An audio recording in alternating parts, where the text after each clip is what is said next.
El corazón de Javier latía como un tambor roto, cada golpe resonando en el silencio de su habitación. Había escrito la carta con manos temblorosas, las palabras derramándose como sangre de una herida abierta. Papa, soy gay.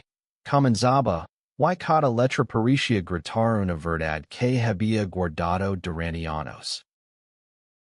Sevilla ardía bajo el sol de agosto, pero dentro de la casa de los Morales, el aire era frío, pesado, como si el tiempo se hubiera detenido. Javier, de 22 años, estaba sentado en el borde de su cama, mirando la carta que descansaba sobre su escritorio. La había reescrito 7 veces, cada versión más desesperada, más honesta. No era solo una confesión, era un grito de liberación, un intento de romper las cadenas de las expectativas de su padre. Miguel, un hombre de 50 años de vida giraba en torno a la tradición, la iglesia y el honor familiar.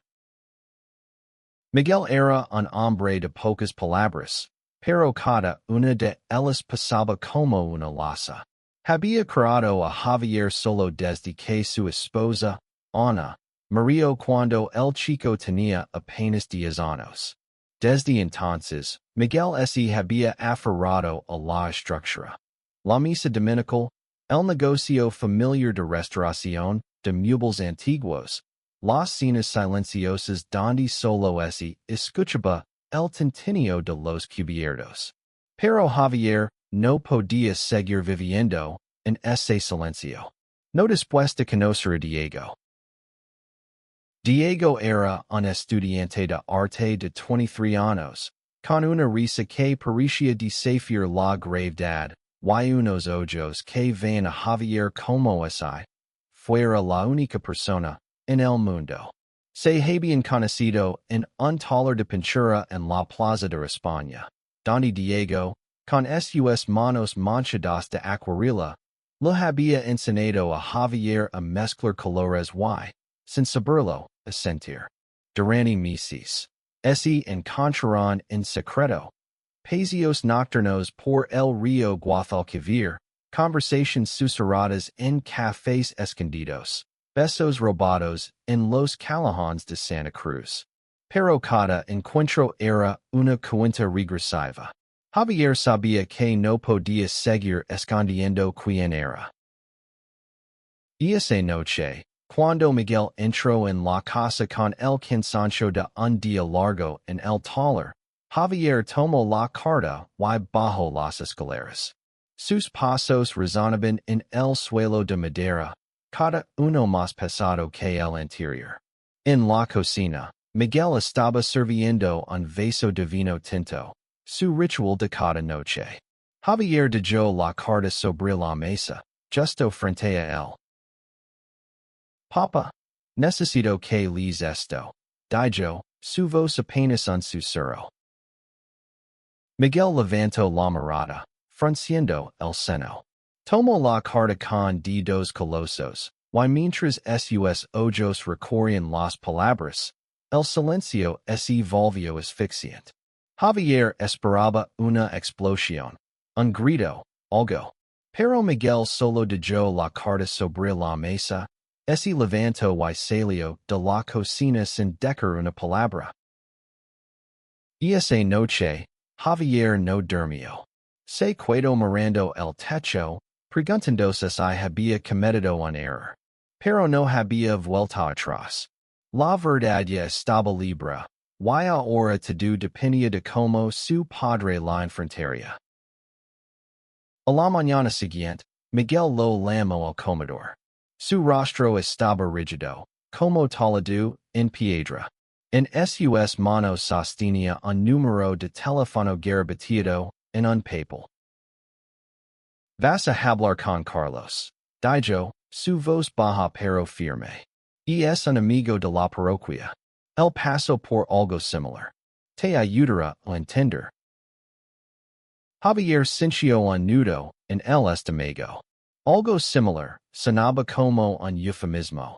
un intento de suavizar algo que su padre no quería nombrar. No sabía quién era Carlos, pero la palabra ayudar sonaba más como una amenaza que como una promesa. ¿Why así no quiero? Preguntó Javier, su voz temblando pero decidida. Miguel lo miró fijamente, sus ojos oscuros brillando con una mezcla de ira y dolor. No es una opción, Javier. Esto es por tu bien. Por el bien de nuestra familia. Javier quiso gritar, quiso correr, pero algo en la mirada de su padre lo detuvo. Había miedo Ali, un miedo que no entendía del todo. Asencio, tomó el papel y salió de la casa, sintiendo que el suelo bajo sus pies se desmoronaba. El café en la calle Betis estaba lleno de vida. Turistas riendo, el aroma de café recién hecho, el murmullo del río al otro lado de la ventana. Pero para Javier, el mundo se había reducido a la figura sentada frente a él. Carlos era un hombre de 45 años, con cabello corto y canoso, una barba bien recortada y una mirada que parecía atravesarlo. Había algo en el que ponía a Javier en guardia. Como cada palabra que dijera estuviera cuidadosamente medida. Tu padre me habló de ti, dijo Carlos, removiendo su café con una calma exasperante. Dice que estás confundido. Javier apretó los puños bajo la mesa. No estoy confundido. Sé quién soy. Carlos sonrió, pero no era una sonrisa amable. Era la clase de sonrisa que alguien usa cuando sabe algo que tú no. Yo también pensé que lo sabía hace mucho tiempo. Pero la vida te enseña. La fe te enseña. Javier no respondió. Había oído rumores sobre hombres como Carlos, los llamados ex-gays, personas que afirmaban haber superado su orientación a través de la religión o la fuerza de voluntad. Para Javier, sonaba como una mentira, pero la seguridad en la voz de Carlos lo desconcertaba. Tu padre quiere lo mejor para ti, continuó Carlos. Yo puedo ayudarte. He pasado por esto. Sé lo que es sentir cosas que no deberías sentir. ¿Why que hiciste? Preguntó Javier, su voz cargada de desafío. ¿Rezar hasta que te olvidara quién eres? Carlos no se enmudó. Encontré un camino. Why tú también puedes. Pero tienes que correrlo. Javier quiso levantarse y marcharse, pero algo lo detuvo. Tal vez era la curiosidad, o tal vez el miedo a decepcionar a su padre aún más. Escuchó mientras Carlos hablaba de su pasado, de cómo había luchado contra sus deseos, de cómo la iglesia lo había salvado. Pero había algo en su historia que no encajaba. Los detalles eran vagos, las emociones demasiado frías. Javier no podía evitar sentir que Carlos estaba recitando un guión. Esa noche, cuando volvió a casa, Diego lo estaba esperando en el parque cercano. Sus ojos brillaban bajo la luz de las farolas, pero había preocupación en su rostro. ¿Qué te dijo ese tipo? Preguntó Diego, tomando la mano de Javier. ¿Qué puedo cambiar? ¿Qué debería cambiar? Respondió Javier, su voz quebrantos. Diego lo abrazó con fuerza, como si quisiera protegerlo del mundo entero. No dejes que te hagan dudar de quién eres. Prométemelo. Javier asintió, pero en el fondo, una semilla de duda comenzaba a crecer, no por él mismo, sino por lo que vendría después. Si su padre estaba dispuesto a enviarlo con Carlos, ¿hasta dónde llegaría para arreglarlo? Los días siguientes fueron un torbellino de emociones. Miguel apenas hablaba con Javier, limitándose a ordenicicas sobre el taller o preguntas superficiales sobre su día. Javier, por su parte, se aferraba a Diego como a un salvavidas. Pasaban horas juntos, planeando un futuro que parecía cada vez más lejano. Una vida donde no tuvieran que esconderse, donde pudieran caminar de la mano por las calles de Sevilla sin miedo. Pero la sombra de Carlos seguía presente. Miguel insistía en que Javier se reuniera con él una vez por semana, y cada encuentro era más insoportable que el anterior. Carlos hablaba de disciplina, de sacrificio, de cómo el amor verdadero solo podía existir dentro de los límites de la tradición. Javier intentaba ignorarlo, pero las palabras se filtraban en su mente como gotas de agua en una roca, erosionando su confianza. Una noche, mientras penaban juntos en el pequeño estudio de Diego, Javier dejó caer el pincel y rompió a llorar. Diego lo abrazó, pero esta vez no fue suficiente. No sé cuánto más puedo soportar esto, dijo Javier, su voz rota. Mi padre no me vi. Solo vi lo que quería sí. Diego tomó su rostro entre las manos. Entonces lucharemos. Juntos. No estás solo en esto. Pero la lucha se complicó cuando Miguel encontró una foto de Javier y Diego en el teléfono de su hijo. La confrontación fue brutal. Miguel no gritó, pero sus palabras cortaban como cuchillos. ¿Esto es lo que quieres? ¿Arruinar tu vida por un capricho?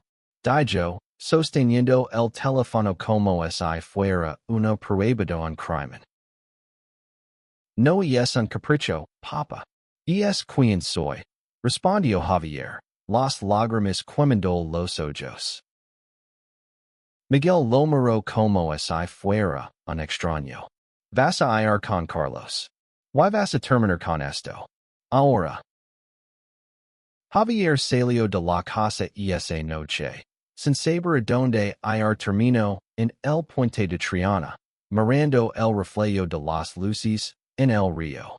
Por primera vez, sintió que no tenía un hogar al que volver. Las reuniones con Carlos se volvieron más frecuentes, y Javier comenzó a notar cosas extrañas. A veces, Carlos parecía nervioso. Sus manos temblaban ligeramente al hablar de su cambio. Otras veces, sus ojos se perdían en la distancia, como si estuviera recordando algo que no quería compartir. Javier decidió investigar. Si iba a seguir soportando estas sesiones, necesitaba saber quién era realmente este hombre. Una tarde, mientras Carlos estaba distraído hablando por teléfono, Javier vio una oportunidad. Encontró una vieja libreta en la mochila de Carlos y, con el corazón acelerado, la abrió. Dentro había cartas, notas, fragmentos de un diario. Las palabras eran crudas, llenas de dolor. No puedo seguir mintiendo. Lo amo. Pero Dios me castigará. Javier sintió un escalofrío. Las notas hablaban de un hombre llamado Antonio. Alguien que había sido importante para Carlos. Alguien a quien había perdido. Esa noche, Javier confrontó a Carlos. No eres ex-gay, ¿verdad? Nunca lo fuiste. Carlos palideció, pero no lo negó. En cambio, comenzó a hablar, su voz temblorosa. Contó cómo había amado a Antonio, cómo habían planeado una vida juntos, pero la prisión de su familia y la iglesia lo había roto. Antonio se había ido, incapaz de soportar la culpa que Carlos proyectaba sobre ambos. Carlos había elegido el camino de la negación, uniéndose a un grupo religioso que prometía curarlo. Pero no había cura. Solo había dolor. His lo que tenía que hacer para sobrevivir. Dijo Carlos. Sus ojos llenos de lágrimas. Pero tú no tienes que hacerlo.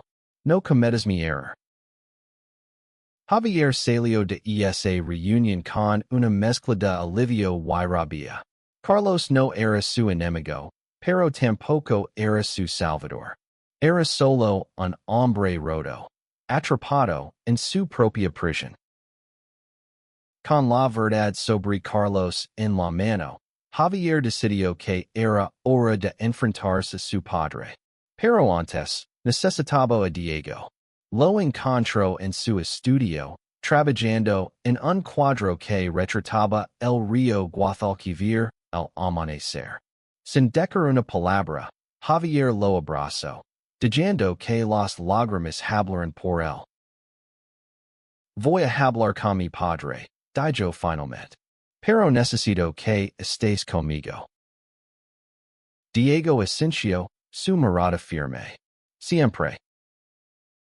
La confrontación ocurrió en la sala de estar de los Morales.